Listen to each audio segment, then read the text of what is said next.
All right, thanks so much, Carly. Our next guest grew up on the West Bank, where his father was a founding member of Hamas. He was groomed to take a senior role before he turned on the terrorist group in prison. Spying for Israel now, converting to Christianity, and ultimately seeking asylum in the U.S. Musab Hassan returns to us now, as he came a few years ago, and now we got more than ever. Musab, it's great to see you.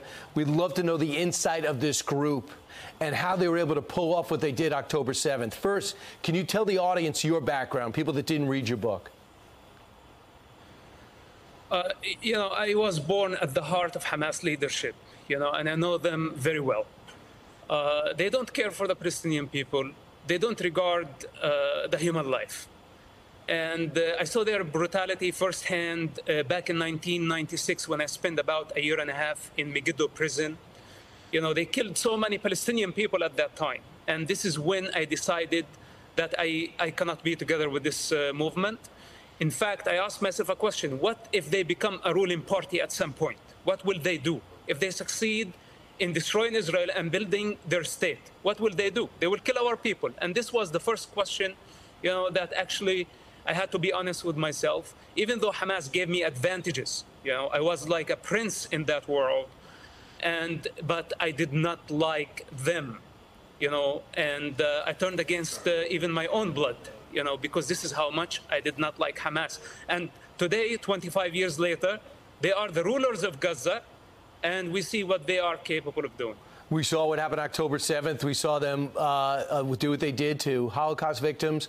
They have now over 200 hostages, murdered babies in their cribs, and we see the horror of what they're capable of. Now they've retreated back to Gaza, and a ground incursion is about to happen. Would you recommend Israel do this? And what will they find when they go in? Okay, first of all, we need to evacuate civilians as much as we can. This is an ugly war, and Israel did not start it. Hamas did. First of all, we need to encourage civilians to go into Egypt, possibly women and children, maybe men over 50 years old. These need to get out of the picture. Then the strip need to be cut two pieces, north and south, two parts. The northern part, this is where most of the tunnels are. We need to have a solid siege, okay, for long enough to deplete the enemy and to starve them. After that, we may need to explore using gas. This is sounds horrible, but I don't see any other option.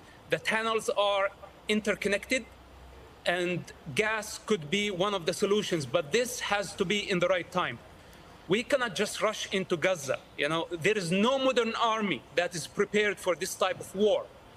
And most importantly, we need to get the civilians out of the picture. As long as there are civilians there, right, then the operation might be incomplete. But Musab, you also say it's almost impossible for us to give aid to the Gaza Strip. $100 million we're about to give them and keep it away from Hamas. Don't you agree that that can't work? Look, after we destroy the tunnels, we need to finish Hamas rule in Gaza Strip. This is priority number one. Then we need to replace the regime. Could be the Palestinian Authority, could be the Egyptian government, could be Arab League force. We need to replace their rule in Gaza. After that, we can talk about aid. But as of now, sending any aid is a mistake. So you also believe that this isn't about the Palestinians fighting for their rights and their sovereignty. What is the real mission of Hamas, and what do they really think of the Palestinian people? Hamas is not a national movement. Hamas is a religious movement with a goal to establish an Islamic state. They don't care for nationalism. Actually, they are against nationalism. With that said, my understanding that they are using the Palestinian cause only to achieve their goals, so the long-term goal, transforming the Middle East and the world into an Islamic state. This is Hamas agendas, and they are not hidden, by the way.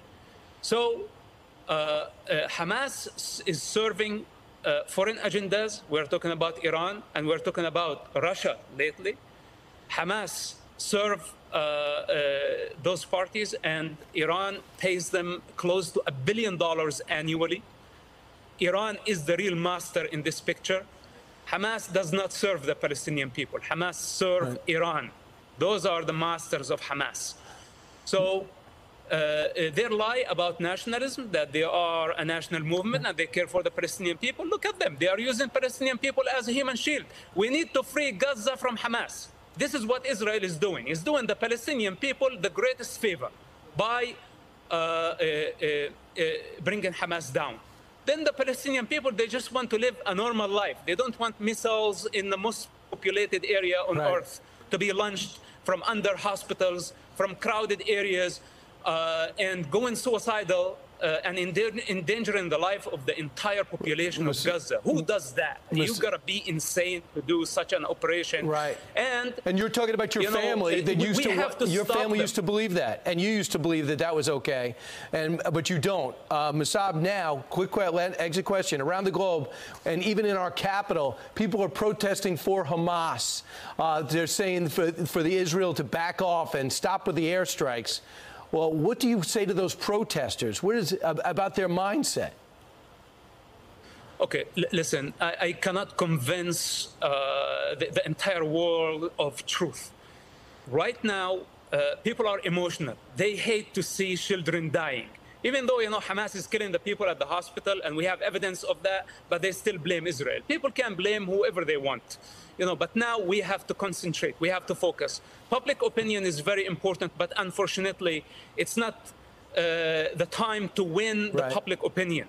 It's the time to win the war against the most brutal terrorist organization living today. And later on, when people look back at the situation, they will understand what we were doing.